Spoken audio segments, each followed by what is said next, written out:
चलिए एक और बड़ी खबर की ओर रुख कर लेते हैं। देहरादून से जुड़ी हुई एक और बड़ी खबर, जहां मंत्रिमंडल विस्तार की चर्चाएं तेज हैं।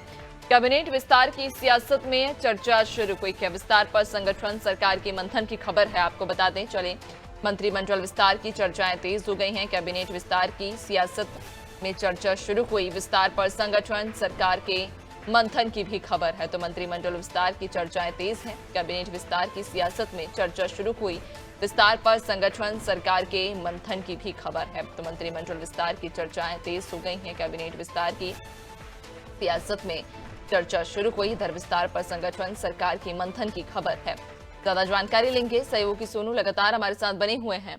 सोनू, मंत्रिमंडल विस्तार को लेकर चर्चाएं तेज की जा रही है।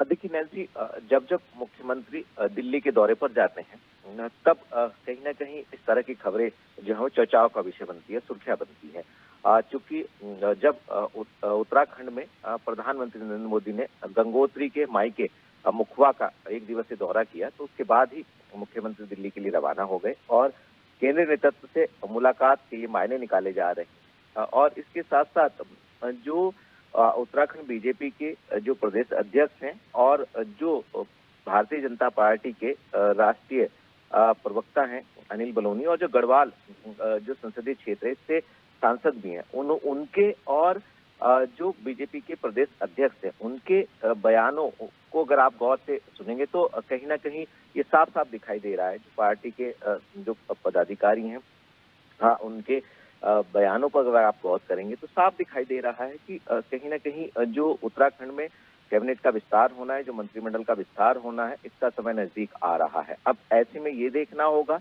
कि ये जो मंथन की जो खबरें हैं प्रदेश संगठन और मुख्यमंत्री और इसके साथ साथ हाईकमान से मुलाकात का जो सिलसिला है, कि आखिर ये जो मंत्रिमंडल विस्तार की चर्चाएं हो गई शुरू हो रही हैं, इन चर्चाओं का आखिर कब तक इन पर विराम लगेगा और मंत्रिमंडल के विस्तार की जो वास्तविक तस्वीर है वो कब तक उजागर हो पाएगी, ये देखना होगा।